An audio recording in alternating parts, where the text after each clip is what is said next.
Bonsoir madame, bonsoir messieurs, chers amis. Sur ma page Facebook, Apôtre Samuel, bonsoir.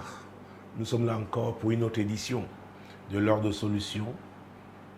60 minutes, n'est-ce pas, durant lesquelles nous penchons aux soucis, aux préoccupations des amis qui nous écrivent, et nous croyons que ce soir, encore, le Saint-Esprit nous rendra puissamment au ministère. Merci d'être là. Et sans tarder, n'est-ce pas, sachant que cette émission est sous la couverture du sang de Jésus et que c'est le Saint-Esprit, n'est-ce pas, qui l'a conduit, nous allons procéder à la lecture du premier courrier. Bonsoir, apôtre. Je suis troublé. J'ai voulu régulariser ma situation avec la mère de ma fille en payant la dot. De son côté paternel, il n'y a pas eu de problème. Mais les 3 chefs destinés à sa famille maternelle sont toutes mortes. Mes parents affirment que ce n'est pas bon signe, parce que les filles ne se marient pas là-bas. Que me conseillez-vous, apôtre? Jean. Oh Jean, waouh! À vrai dire, ce n'est pas des situations qu'on peut souhaiter à quelqu'un. Et surtout quand ceux qui vous aiment, vos parents, peuvent faire une telle affirmation. Et mon avis n'est pas loin de la leur, de cette affirmation qu'ils ont faite, de la vie, n'est-ce pas, qu'ils ont émise. Oui, Jean, il y a des problèmes. Si effectivement c'est avéré, si c'est vrai qu'on ne se marie pas dans cette famille-là, la famille de sa mère, et déjà même ta fiancée, appelons-la comme ça, oui, est-ce qu'elle est née des parents mariés? Parce que si on ne se marie pas dans la famille de sa mère, ça veut dire que ses parents n'étaient pas mariés. Et vous savez, nous prions. Mais j'ai pris l'habitude. Et dans mon ouvrage Terre, Terre, Terre, j'insiste sur la cartographie spirituelle. C'est très important. C'est vrai que on peut sentir son cœur battre, n'est-ce pas, pour une femme, pour un homme qui vient demander votre main. Mais, mesdames et messieurs, je demande aux gens de prendre du temps pour avoir un certain nombre d'informations concernant leurs origines. C'est très, très important. Vous savez, c'est une expérience terrain, n'est-ce pas, qui dure depuis plus de 22 ans. Je vous assure, oh mon Dieu, l'année dernière, j'ai reçu un jeune homme, c'était le premier mariage que j'ai célébré dans le ministère, c'était en 2000. Et je me souviens, tout jeune qu'il était, je lui ai demandé, mais dis-moi, tu n'as pas de parents, Parce que, considérant l'histoire de la fille qu'il voulait épouser, je me posais des questions. Vous savez, il y a des choses qu'on n'aimerait pas que l'un de nos proches, des gens que nous aimons, vivent. Et quand vous rencontrez quelqu'un qui, sur le point, n'est-ce pas, de se retrouver dans une fosse, dans un piège, sur un terrain véritablement glissant, alors, par amour, vous essayez de le dissuader. Il nous avait dit non, vraiment, il aime la fille, il veut. Vous savez, j'ai l'habitude de dire, il y a des gens dont les yeux brillent tellement que vous dites, celui-là ou celle-là, vraiment, vous posez plusieurs questions. Écoutez-moi, 22 ans après, parce qu'il n'est pas au Cameroun, il est arrivé dans ce pays, il m'a cherché. Il m'a dit, révérend, ce que vous m'aviez dit. Vous avez essayé d'attirer mon attention à l'époque. Mais j'étais véritablement emporté. Et quand il m'a raconté ce qu'il a vécu, parce qu'il était sur le point de voyager, après ce mariage, il a voyagé. Donc après, il a pu faire le regroupement familial. Mais il a tellement souffert. Et il a fait des recherches. Dans ce centre d'état civil où il s'était marié, ils n'ont même pas trouvé la souche. Et cette mairie n'a pas eu un incendie entre-temps.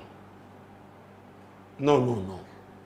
Il s'est même demandé si vraiment c'était une cérémonie officielle, si vraiment il s'était marié. Il m'a dit, en tout cas, je vous remercie, vous m'avez dit la vérité. Mais moi, il me dit, à vrai dire, j'avais mes parents, ma mère était contre. Parce que cette fille était locataire, n'est-ce pas? C'était dans le même quartier. C'est-à-dire des maisons presque à mi-mitoyen. Donc la mère lui a dit, la fille que tu regardes là, elle te dépasse. Et certainement, la mère avait un certain nombre d'informations. Mais la fille venait à l'église, la fille l'a amené et il dit, il a mis la pression qu'il veut se marier avant de s'en aller. Ah, il m'a dit qu'il a failli mourir. Il a connu des phases de dépression. Qu'ils ont eu une fille dans leur mariage, mais leur fille ne veut plus voir sa mère. Donc, Jean, je reconnais que ce n'est pas facile d'être dans ta situation. Tu veux régulariser, n'est-ce pas, votre vie parce que vous avez déjà une fille, tu penses avec elle, avec sa mère, que tu dois faire ta vie, c'est bien. Mais ce qui est arrivé là, et tes parents te disent, ce n'est pas un bon signe. Je ne suis pas loin de penser comme eux. Dans Job chapitre 33,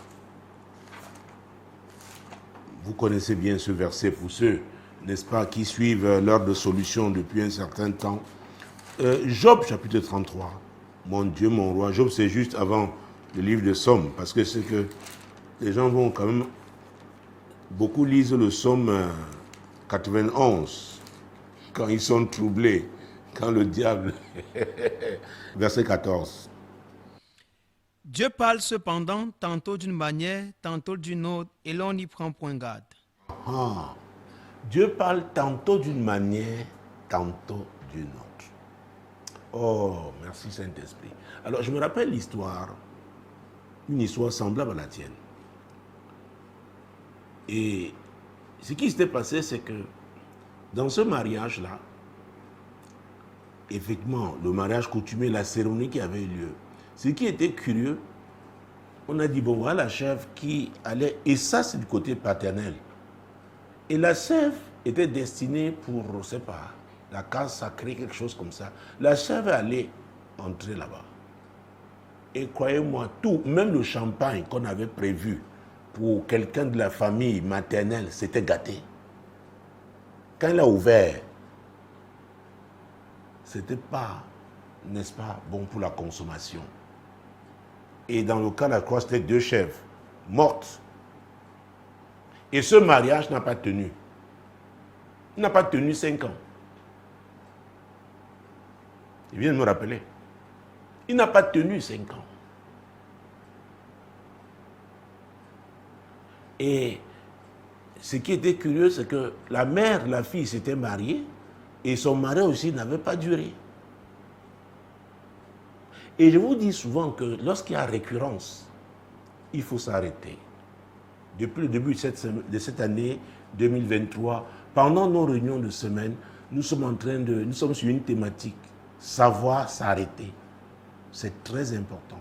Notamment quand on sent qu'on est sur une mauvaise voie. Ou alors, il y a certains signes. Et là, c'est un signe. Il y a des signes même qui sont prémonitoires. On doit s'arrêter et s'interroger, méditer, prier, demander à Dieu. Et écouter aussi des gens qui vous aiment.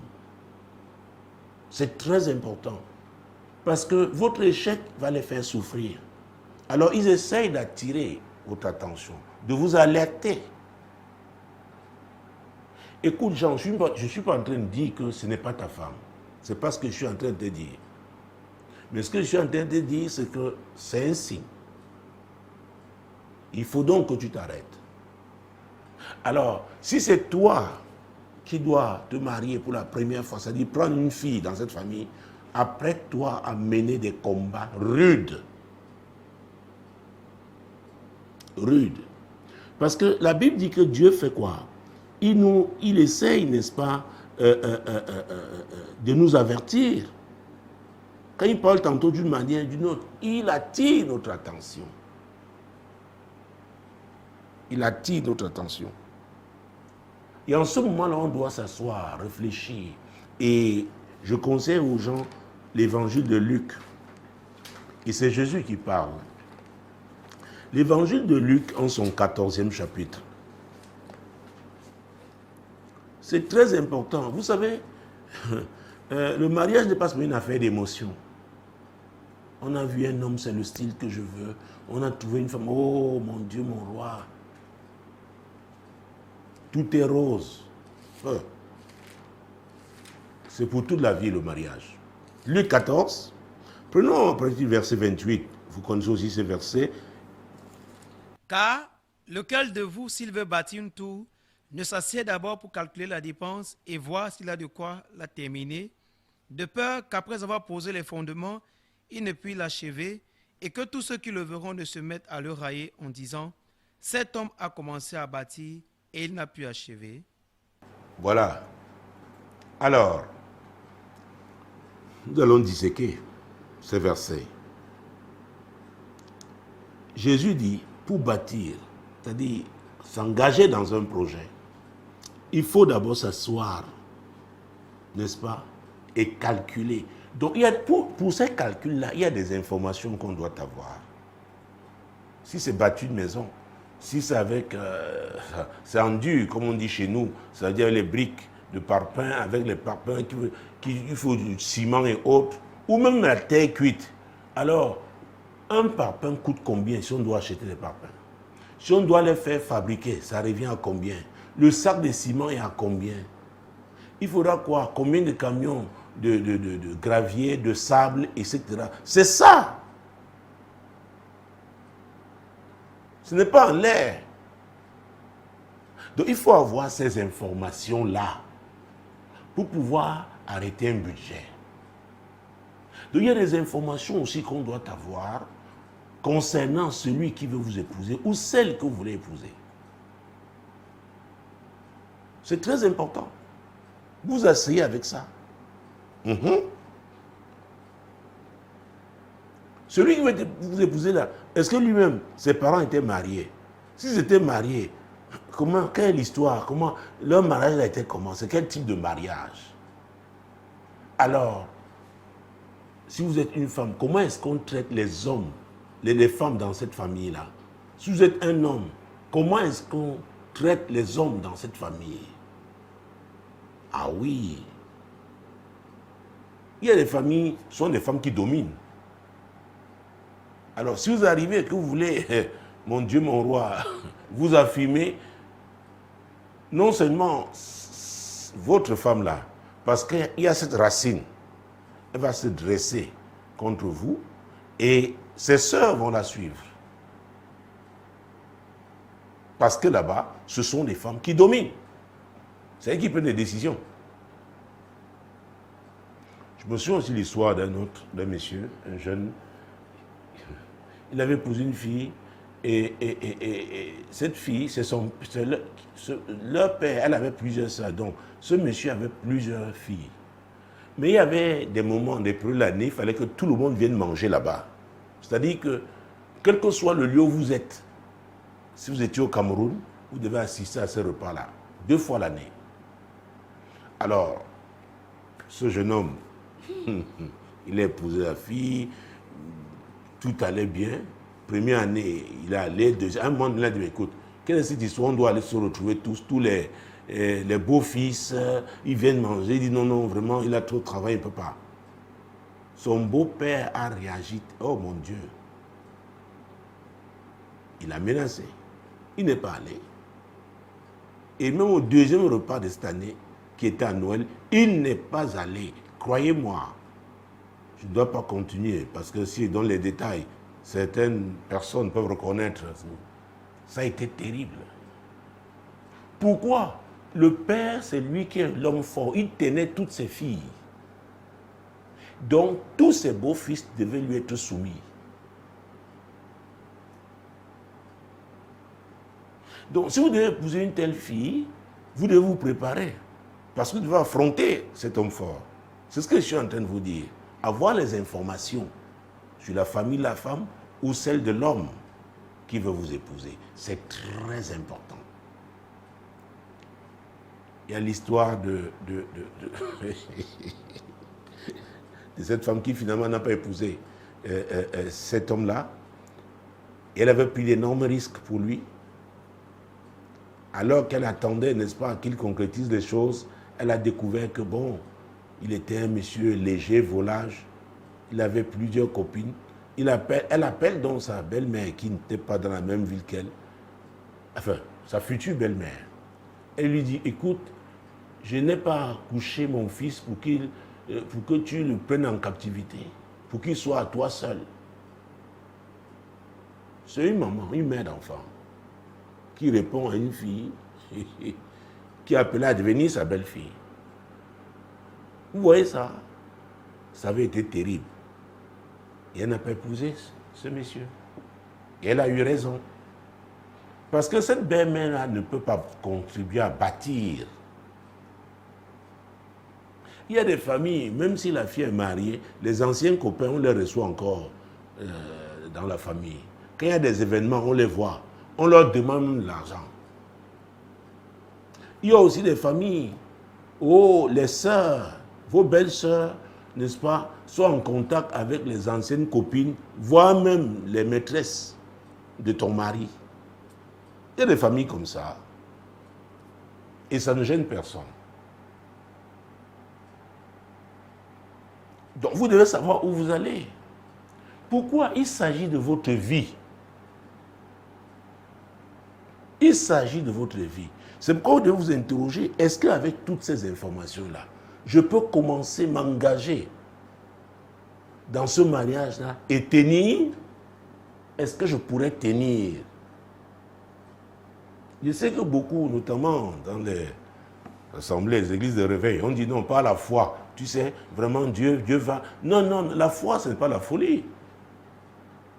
Il y a des situations qui sont tellement claires, vous n'avez pas besoin de prier. Parce que Dieu parle tantôt d'une manière, tantôt d'une autre. Il peut vous répondre pendant la prière, il peut vous faire vivre une situation. Et l'histoire de cette femme, elle avait découvert que son mari avec une liaison, n'est-ce pas, extra-conjugale. Elle a même pu avoir, elle avait les messages que le mari envoyait, enfin, les échanges avec sa copine, au niveau des mails, au niveau des SMS, etc. Et elle vient à la prière à l'église, elle dit non, qu'on envoie le feu sur la femme. Je dis, on lui a posé la question, as-tu parlé avec ton mari cette situation? Elle dit vraiment, c'est un homme difficile, vraiment envoyer le feu pour chasser la femme là. Ça ne marche pas comme ça. On doit affronter les réalités. Vous savez, voulant faire la politique d'autruche, si c'est elle que vous décidez de suivre, cette politique d'autruche, ça va vous faire souffrir. Ah oui. Il y a des gens qui connaissent la vérité, mais ils refusent de l'affronter. Ils la contournent. Ils vont voir le pasteur pour la prière. Et c'est pourquoi ils disent au pasteur, prenez le temps, parlez avec la personne. Parfois, les gens cachent les informations qui sont cruciales. Passez des situations bloquées, vous priez, tant que c'est là, ça ne changera pas. Vous savez, il y a des lois. Comme nous avons des lois, n'est-ce pas, et règlements et autres qui peuvent être écrits, alors il y a aussi les lois spirituelles qui peuvent ne pas être écrites, mais qui tiennent le monde spirituel. Vous les bafouez, vous payez cash. Donc faisons très attention. Tout ce n'est pas que prier, prier, prier. Jésus dit s'asseoir et de calculer. De ne pas commencer. Alors il s'agit de gros risques. Il y a un type de risque qu'il ne faut pas prendre. Peut-être quand vous êtes encore jeune, vous arrivez à supporter, mais à un certain âge, et avec le diable, plus ça continue, mon Dieu, si c'était un petit trou, ça devient comme un cratère. Et vous n'avez plus la force que vous aviez avant, et ça devient terrible. Maintenant, on se tourne à l'église, on veut que Dieu change tout une fois. Alors que vous devez d'abord vous repentir, n'avoir pas tenu compte des informations que Dieu vous a données. Dieu peut même passer par un fou pour vous donner une information. Croyez-moi, les 3 quarts des mariages qui se cassent là, il y avait des signes prémonitoires. Les gens ont refusé de les considérer. Je vous assure. On dit non, Dieu va faire. Oh, vraiment, tu sais, bon, on trouve toutes sortes de justificatifs. Oh, papa, tu sais, c'est un enfant, il est devenu orphelin très tôt. Vraiment, il n'a pas eu l'encadrement maternel. Alors, c'est toi qui seras sa mère? Parce que quand les femmes veulent se marier, les pieds ne touchent plus le sol. Elles voient, ils ont déjà dessiné leur robe. Mais les noces là, c'est pour quelques temps, mais quelques jours, peut-être 3 jours maximum.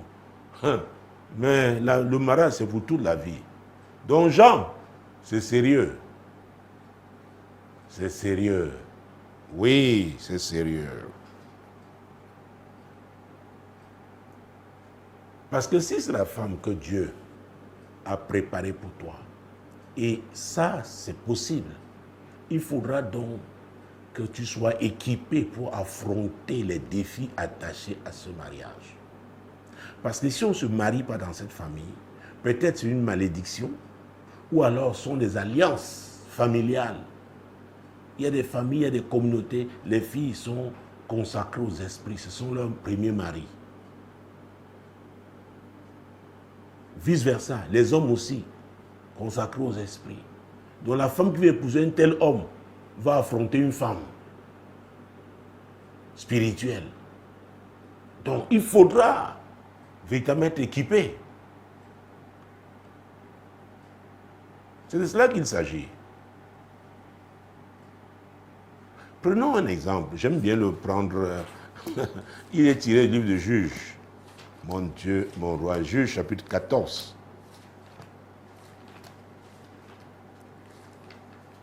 Si vous trouvez 2 Samuel, 1 Samuel, allez en marche arrière. Mon Dieu, vous allez voir un petit livre. Jésus qui naît. Le livre de Ruth, qui n'a que 4 chapitres, et après ce sera Juge. Vous trouvez son 14e chapitre. Mon Dieu, mon roi. Prenons les 2 premiers versets d'abord. Samson descendit à Timna et il y vit une femme parmi les filles des Philistins. Lorsqu'il fut remonté, il le déclara à son père et à sa mère et dit, « J'ai vu à Timna une femme parmi les filles des Philistins. Prenez-la maintenant pour ma femme. » Voilà un jeune homme, pas n'importe qui, le juge d'Israël. Ah oui, revêtu la puissance de Dieu, né pour accomplir une mission. Il veut maintenant se marier. Alors, verset 5. Samson descendit avec son père et sa mère à Timna. Lorsqu'ils arrivèrent aux vignes de Timna, voici, un jeune lion rugissant vint à sa rencontre. C'est quand ils sont arrivés aux portes de Timna. La ville là, c'était la porte de la ville. Le jeune lion, quand il est venu à sa rencontre, ce n'était pas pour lui donner un baiser. Non, ce n'était pas pour jouer avec lui. Or, il était avec son père et avec sa mère, mais le jeune lion l'a ciblé, lui, Samson. Verset 6. L'esprit de l'Éternel saisit Samson et, sans avoir rien à la main, Samson déchira le lion comme on déchire un chevreau. Vous voyez ça? Il a fallu l'esprit de Dieu. Pourquoi? Cette attaque n'était pas une attaque naturelle, c'était spirituel. Il allait épouser une fille à Timna. Et c'est l'esprit là qui s'est levé. Le totem de cette ville a attaqué Samson. Donc, si vous allez épouser une fille dans une famille où on ne se marie pas, l'esprit qui contrôle les filles là va vous attaquer. Et on saura alors si c'est Dieu qui vous a envoyé ou pas lui. Parce que quand c'est Dieu, il vous prépare. Et il faut encore accepter la préparation divine. La Bible dit qu'il y a un temps pour tout. Il faut laisser Dieu totalement vous préparer. Et maintenant, là, vous allez, vous savez que vous affronterez l'hostilité. Mais Dieu vous donnera la victoire. C'est très important. C'est pourquoi il fait toujours la différence entre la volonté parfaite de Dieu et la volonté permissive de Dieu. Il y en a qui disent, oh, si ce n'était pas Dieu, il m'aurait arrêté. Bon, quand il m'a laissé faire. Non. Dans ta vie, parce que tu fais toujours ça. C'est ce que tu fais. Tu es habitué à vivre comme ça. Donc pourquoi veux-tu que Dieu vienne maintenant t'arrêter pour le mariage? Puis tu vis toujours dans la volonté permissive. Il y a des contraintes attachées à la volonté parfaite de Dieu. Et les gens qui ont toujours, n'est-ce pas, voulu accomplir la volonté parfaite de Dieu, ils sont habitués à ces contraintes-là. Parce que des personnes qui ont une relation particulière avec Dieu, leur communion avec l'Esprit de Dieu est intime, est étroite. Donc, ça fait qu'ils savent reconnaître la voix de Dieu. Si vous vivez distancé de Dieu, même si vous êtes assis dans l'église, pourquoi voulez-vous que ce soit pour le mariage que Dieu va subitement être si proche de vous? Donc, le lion a ciblé Samson. Le mariage là, qui te dit que tu vas venir épouser une fille ici? Qui es-tu? Je connais quelqu'un qui a connu ça, qui a vécu ça. Et sa fiancée à l'époque, Dieu lui a montré le combat qui a eu lieu. C'est comme ça qu'elle a eu, elle a été convaincue que c'est l'homme qui doit l'épouser. C'était dans le spirituel. Le totem là s'était élevé. S'était élevé et il avait frappé. Dieu avait montré plutôt à la fille. Elle a dit, hey, donc c'est lui. Et elle acceptait. Donc beaucoup disent, hein, je prie, Dieu ne m'a pas donné la révélation. Est-ce que vous attendez même de Dieu? Parce qu'un certain nombre le font ayant déjà décidé. Ils veulent seulement que Dieu vienne, n'est-ce pas, oh mon Dieu, confirmer ce qu'ils ont déjà arrêté de faire. Donc Jean, encore une fois, je suis en train de te dire que si c'est Dieu qui t'envoie là-bas, il va te préparer. Parce que si les filles ne se marient pas dans la famille maternelle, n'est-ce pas, de ta femme, il y a une cause. Et dans mon livre, mon ouvrage, Source de malheur, au 2e chapitre, n'est-ce pas, je parle de rechercher la cause. C'est très important. Pourquoi les filles ne se marient pas? Déjà, ta fiancée aurait fait ce travail. Ah oui. Avant d'aller vers les pasteurs, oh voilà, il y a tel problème dans ma famille et tout. Qu'est-ce que Dieu vous a dit? Et c'est pourquoi j'insiste toujours sur le fait que tout pasteur, vraiment, doit encourager les disciples du Seigneur qu'il conduit à développer leur relation personnelle avec Dieu. C'est très important. Parce que Dieu parle. Il y en a qui pensent que Dieu ne parle que par les pasteurs. C'est faux. Il y a des pasteurs qui n'écoutent même plus la voix de Dieu depuis des années. Parce qu'eux-mêmes sont faux, ils ont dérapé en espérant qu'ils ont été une fois même avec Dieu. Donc chaque chrétien doit développer cette intimité avec l'Esprit de Dieu de manière à écouter, reconnaître la voix de l'Esprit de Dieu. Oui. Alors, prenons Luc chapitre 22. Donc, tu dois affronter, si c'est la femme que Dieu a pour toi, parce que le fait d'avoir fait un enfant avec elle, ce n'est pas ça qui garantit et qui confirme que c'est ton épouse. Non, non, c'est pas ça. Luc chapitre 22. Mon Dieu, mon roi. Verset 31. Le Seigneur dit, Simon, Simon, Satan vous a réclamé pour vous cribler comme le froment. Là, je veux parler des réclamations diaboliques. C'est pourquoi il y a même des filles qui arrivent à se marier, des hommes qui arrivent à se marier, mais après l'esprit de la famille là, que ce soit du côté de l'homme ou à l'autre côté de la femme, en fonction, n'est-ce pas, des alliances, en fonction des condamnations liées au mariage qui existent, l'esprit là réclame. Il y a des hommes qui ont divorcé plusieurs fois, pas parce qu'ils étaient des mauvais hommes, mais sont des réclamations diaboliques. Vice-versa. Oui. Alors, Jésus était sur le point de perdre son équipe apostolique. Le diable est venu. Il a réclamé. Et quand il réclame, il a un point sur lequel il se tient. Il y a une cause. Ah oui. Il y a une cause. Il y a l'histoire de ce jeune monsieur. Dans la foi, il s'est marié et ses belles-sœurs aussi sont venues vivre avec lui. C'était terrible, terrible. Dans la même maison. Et une de ses belles-sœurs a voulu casser le mariage de sa sœur. Les deux étaient dans la même maison.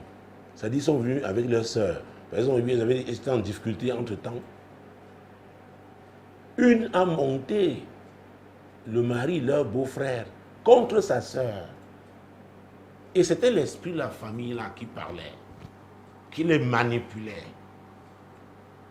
Et le conseil avait été clair, qu'il fasse partie ses belles-sœurs pour sauver son mariage. Alors, parfois, ce n'est pas facile. Mais il y a un prix à payer.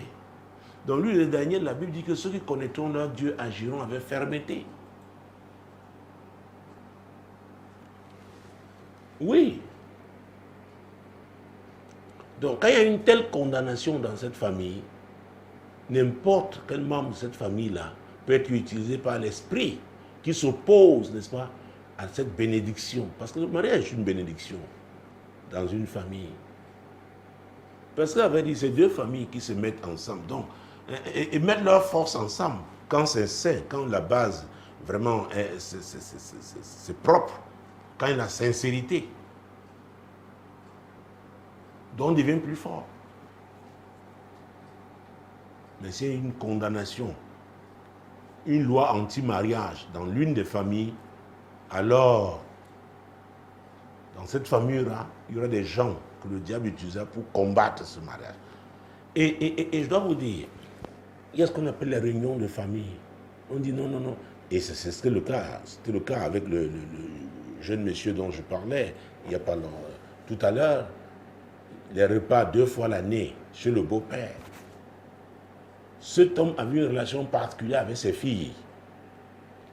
Si leur beau-fils, n'est-ce pas, si ses beaux-fils avaient un projet, c'est le père qui devait valider, le père des filles. Et c'est un monsieur qui financièrement était assis. Mais ce n'est pas une raison pour interférer, n'est-ce pas, le mariage de tes filles ou de tes fils. Ce n'est pas une raison. Et le problème maintenant devient compliqué quand vous avez donc des gens qui attendent toujours qu'on leur donne. Ah oui, ces gens-là, ce sera difficile pour eux parce qu'on va les tenir avec les cadeaux, avec tout ce qu'on leur offre.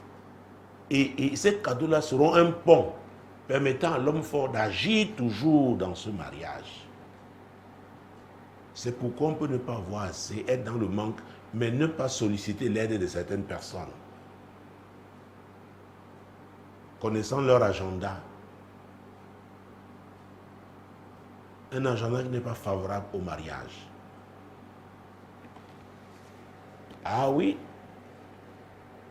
la Bible dit qu'il vaut mieux être dans une maison où on mange le pain sec avec la paix que d'être dans une maison où on mange beaucoup de viande avec les querelles.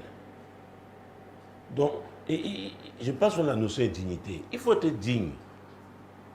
Qu'est-ce qui est plus important? Ce qu'on vous donne là ou alors c'est votre mariage que vous devez sauver? Sauvez votre mariage parce que Jésus est là. Jésus va changer votre histoire. Mais toujours en train de tendre la main, tendre la main. Ceux-là que vous redoutez, et vous priez, vous envoyez le feu tous les jours, au nom de Jésus. Oh, homme fort, tu vas prendre. Tu vas prendre. Il aura accès. Il aura accès. Et tu vas même prendre une partie de l'argent qu'il a donné, tu viens de donner l'offrande à l'église. Ça ne va pas faire que Dieu intervienne. Arrête ça. Je ne sais pas à qui je m'adresse en ce moment. Arrête ça. Donc, Jean, je pense avoir répondu à ta question. Je t'ai dit que mon sentiment, mon avis n'est pas loin de celui de tes parents. Et j'ai pris le soin de te dire que je n'ai dit à aucun moment que ce n'est pas ta femme. Mais si c'est ta femme, prépare-toi à affronter, n'est-ce pas, l'esprit qui jusque-là a tenu les femmes en captivité dans la famille de sa mère. Parce que celui-là va t'attaquer, va vous attaquer. Et parfois, ça peut même passer par la femme même. Quand elle sera chez toi, si tu l'épouses.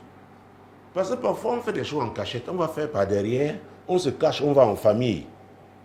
Hey, vous allez là pour une simple visite, vous cachez à votre mari. Vous ne savez pas que vous renouez. C'est-à-dire que, bon Dieu mon roi, l'esprit là va entrer.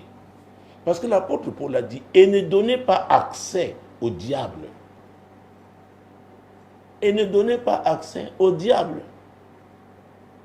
Il faut faire attention aux relations souterraines qu'on entretient alors qu'on n'est pas d'accord avec son mari, connaissant les réalités de votre famille.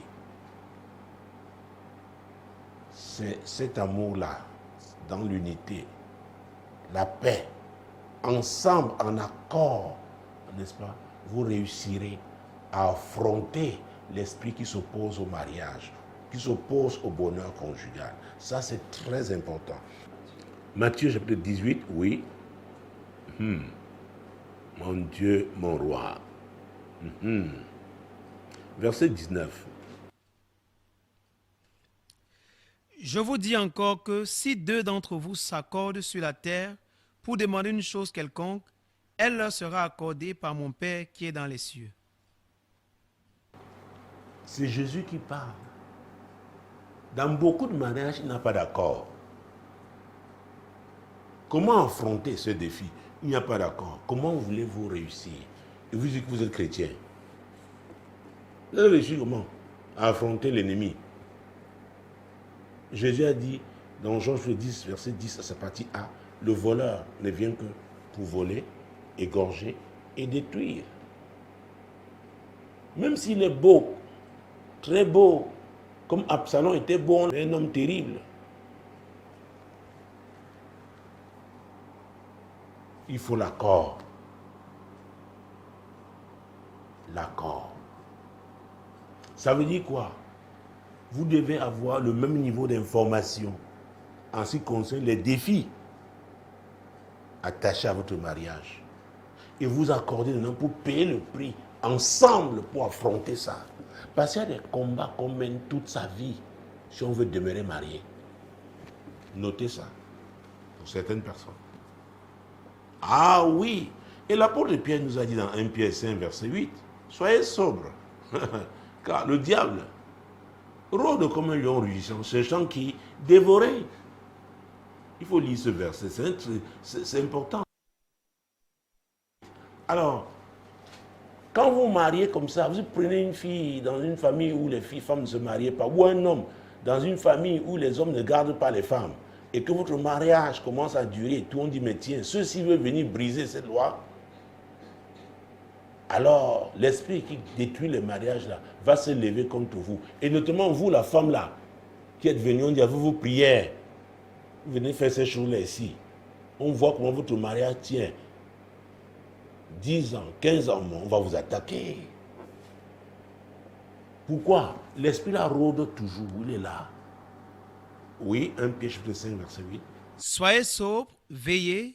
Votre adversaire, le diable, rôde comme un lion rugissant, cherchant qui il dévorera. L'apôtre Pierre dit, soyez sobres, veillez.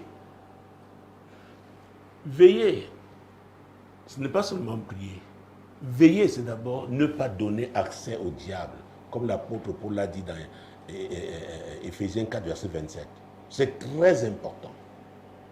Donc, quand vous connaissez vos défis, vos problèmes, il y a un genre de situation, vous ne saurez tolérer dans votre mariage. Parce que vous savez que le diable va vous attaquer avec ça. Et vous pouvez être vraiment en accord, mais vous permettez qu'une tierce personne, Ça peut être quelqu'un de la famille ou même une mauvaise compagnie qui peut même venir de l'église, c'est possible. S'introduit dans votre famille et bouleverse les choses. Et voilà l'esprit là qui rôdait depuis, ne trouvait pas d'accès, maintenant il entre. Avant de vous réveiller, il a causé des dégâts énormes. C'est pourquoi il faut veiller. Veiller. Veiller. Évitez la colère. Dans Éphésiens 4, verset 26. Ah, la Bible dit, si vous mettez en colère, ne péchez point. Et que le soleil ne se couche pas sur votre colère. Et le verset 27, dont on venait de citer, et ne donnez pas accès au diable. Il y a des situations de tension. La vie est comme ça peut arriver. Mais ressaisissez-vous. Ne laissez pas que la nuit, le diable amplifie. Qu'une étincelle devienne un gigantesque incendie. Donc, Jean, je pense avoir apporté un certain nombre d'éléments qui pourront t'aider véritablement à décider. Vraiment, si tu es chrétien, tourne-toi vers le Seigneur. Il faut prier par rapport à cette affaire et parle-en avec ta fiancée. Dis-lui qu'est-ce qu'elle pense des 3 chèvres-là qui sont mortes toutes alors qu'elles étaient destinées à sa famille maternelle. Peut-être elle va te donner d'autres informations. Et voilà, je parle des informations. Mesdames, Messieurs, quand il s'agit de mariage, il y a des informations qu'on ne doit pas cacher à son fiancé ou à sa fiancée. Parce qu'il y a des défis que vous pouvez déjà affronter étant encore fiancé. Vous avez des moments de prière, bien sûr, pas dans une chambre fermée, à l'église. Et le pasteur doit être au courant, doit avoir ces informations. Il vous donnera des conseils, savoir comment prier par rapport à cela. Il faut être vrai, il faut être sincère. C'est très important. Mais seulement, ce que nous avons remarqué, c'est que parce que les gens, aussi bien l'homme que la femme, veulent se marier, parfois ils cachent sciemment. Ils refusent de donner certaines informations essentielles, cruciales. Et ils se font rattraper après. Donc, que ce ne soit pas votre cas. Si vous avez suivi Jésus, c'est que vous avez choisi la vérité. Donc, soyez vrai. C'est lui qui est la lumière, la véritable lumière qui éclaire tout le temps. Donc, sa lumière va éclairer les ténèbres là. Et il vous aidera à affronter ça. Pour sa gloire. Que le Seigneur bénisse. Deuxième courrier. S'il vous plaît, apôtre, j'ai besoin de votre aide pour le choix de mon mari entre 2 hommes qui me désirent. L'un est un homme d'affaires divorcé de 41 ans et l'autre est un technicien autonome de 39 ans, mais très timide. Merci de vous pencher sur mon courrier, Larissa.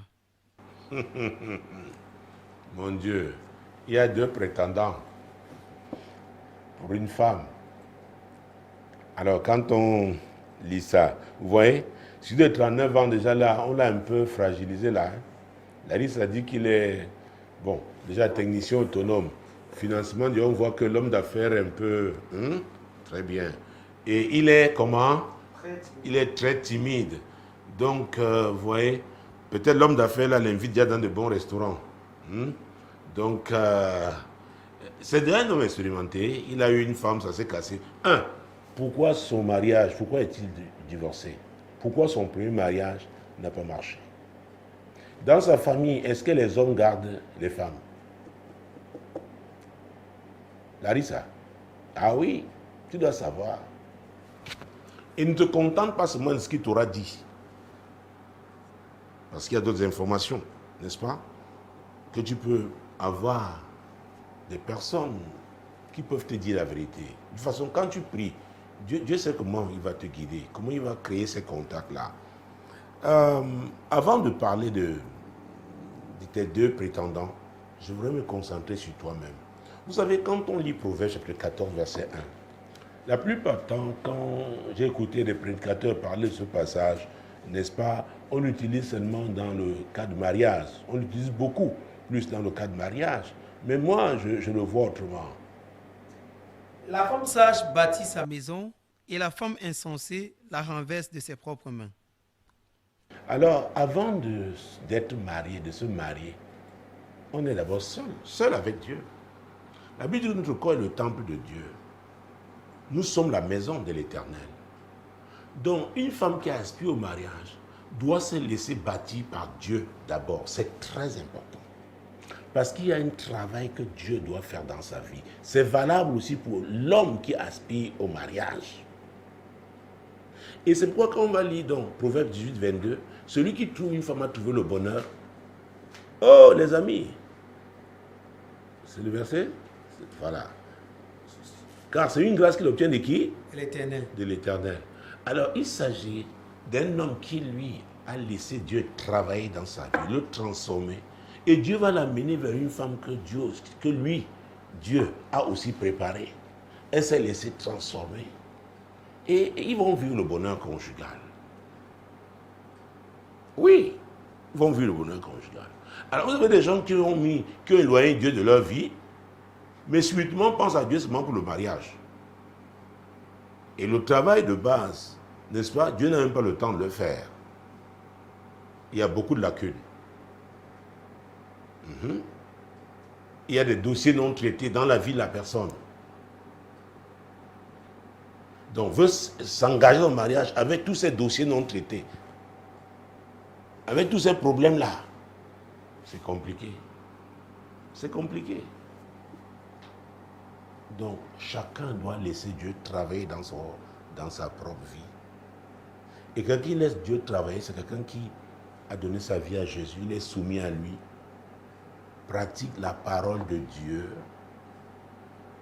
Et il va compter ce Dieu-là, s'il est un homme, c'est ce Dieu-là qui va lui permettre de trouver la femme qu'il a pour lui. Si elle est une femme, c'est ce même Dieu-là qui va lui permettre d'identifier l'homme que Dieu a envoyé. Même s'il est très timide. Ah, encore même, très timide veut dire quoi? Très timide. Peut-être tu t'es habitué, on te tient pas en public comme ça, on entre avec toi dans des restaurants, on t'amène, c'est pas, à la plage, et parce que timide, là, il y a beaucoup de, je sais pas, j'aurais bien voulu savoir ce qu'elle met dans timide. Peut-être ne pas te faire ne te fait pas des bisous en public. Vous savez, il y a des gens qui croient que le mariage, c'est l'étalage de toutes ces choses-là. Les amis, je vous ai dit tout à l'heure, dans le premier courrier, que c'est pour toute la vie. Quelqu'un qui peut paraître très timide aujourd'hui, mais il peut être constant dans son mariage. Or, celui-là qui était flamboyant, qui était très, c'est un feu de paille. Le jour où marié, quelques temps après, ce n'est plus ça. Parce que c'est tellement artificiel. C'est pourquoi on a besoin de Dieu. Seigneur, qui est cet homme? C'est qui? Alors tu ne peux demander à Dieu que si toi-même tu es de lui, tu es avec lui. Il peut te dire, il est très timide, mais c'est l'homme qui va vraiment s'occuper de toi, te couver. C'est l'homme qui va t'aimer, qui va te supporter avec ton caractère là. Voilà, disons comme ça. Donc, le premier, j'ai dit, savoir pourquoi est-ce qu'il a divorcé. Est-ce que dans sa famille, les hommes gardent les femmes? Et où est, mon Dieu, mon roi, Jésus-Christ? Parce qu'elle a dit quoi? Parce que j'ai le manuscrit ici. L'un des hommes est un divorcé. De 41 ans. De 41 ans. Alors, dans son mariage, est-ce qu'il y a eu des enfants? S'il y a eu des enfants. Est-ce que c'était avec son épouse seulement? Ou alors il y a eu des enfants adultérins? Ou avant même son mariage, il en avait déjà? Tu dois avoir toutes ces informations-là. Et la femme divorcée, là, si les enfants, s'ils ont eu des enfants, est-ce que les enfants vivent avec lui? Parce qu'il y a des combats qu'on mènera, qu'on le veuille ou pas, en fonction, n'est-ce pas, des cas que j'ai cités là. Parce que si la femme avait les enfants, et que peut-être ils sont en bas âge, il doit aller là-bas voir les enfants, cette femme-là, le jour, elle apprend qu'il veut se marier, elle va changer. Ah oui, ce n'est pas le plus souvent. Donc, il y a des dossiers spécifiques que tu gères en fonction, n'est-ce pas, de chaque situation. Alors, Et maintenant, prenons Amos 3.3. Je cite toujours ce verset. Deux personnes, deux hommes marchent ensemble sans s'être accordés, sans s'être concertés. C'est ça. Il veut t'épouser. Quelle est la vision qu'il a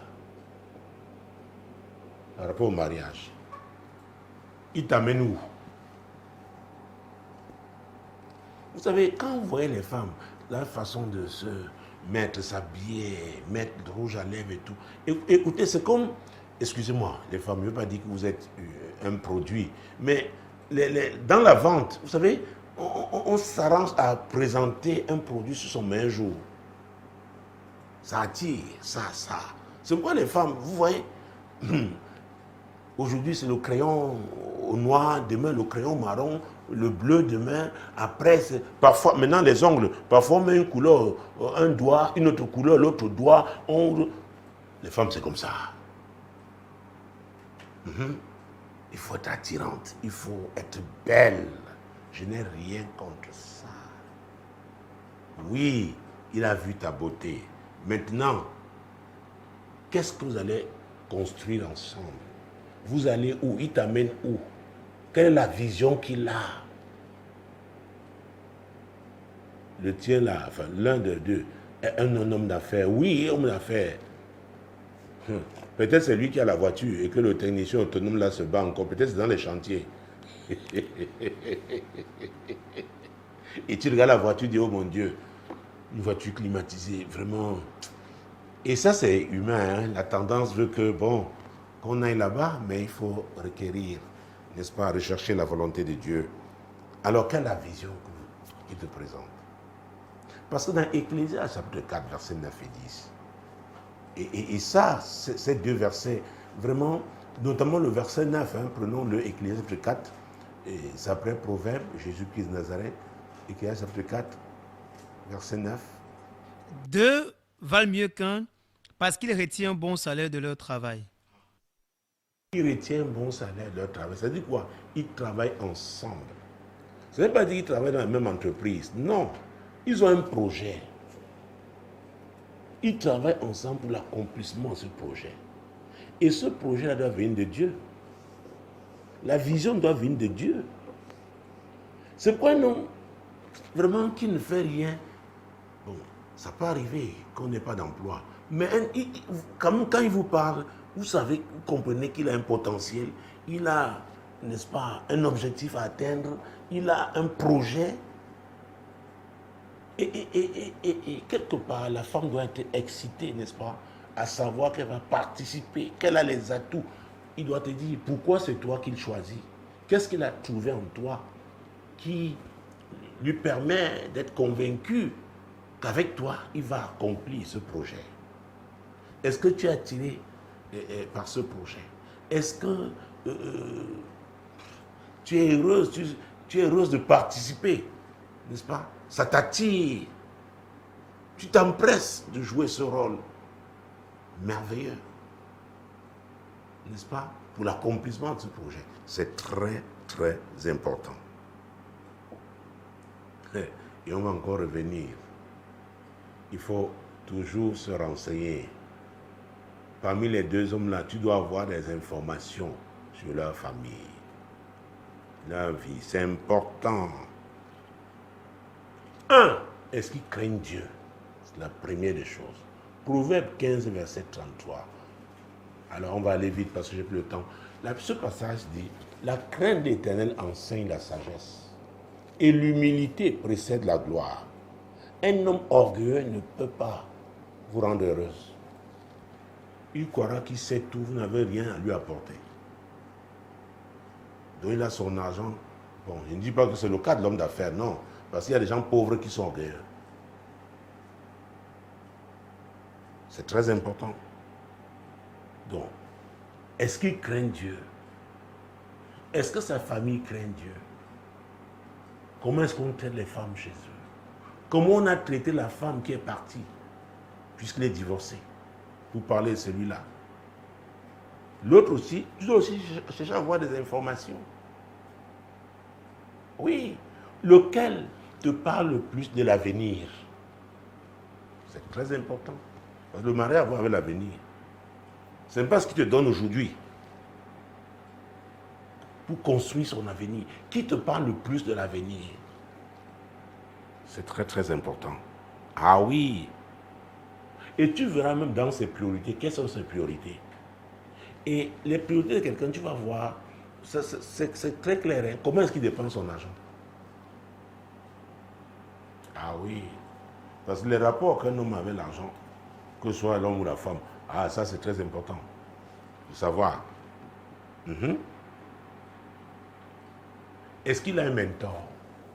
Ou tout simplement quelqu'un qu'il respecte,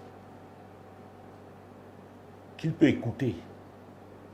Vous savez, il y a quelques années, quand j'animais le forum dans cette assemblée des jeunes mariés, je leur avais posé une question une fois: qui peut t'arrêter? Maintenant, mes petits-enfants me demandent de réorganiser, de recommencer. J'ai eu une demande avant la semaine, la semaine dernière, on me dit: papa, vraiment, relance ça. Si avec les autres, ça ne va pas marcher, nous, on croit que nous avons besoin de ça. Mais vous voyez, papa aussi est très occupé maintenant. J'ai d'autres défis.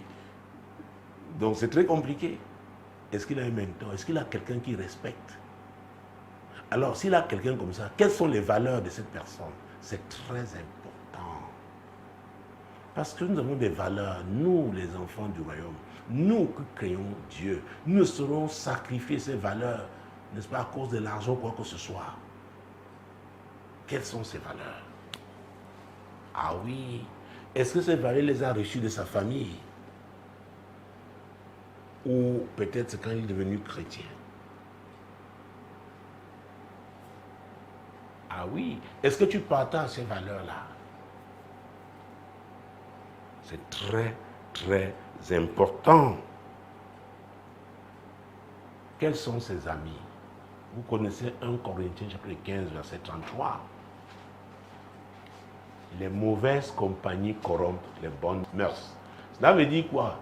Les bonnes compagnies aussi vont permettre de bâtir, d'avancer. Qui est son ami?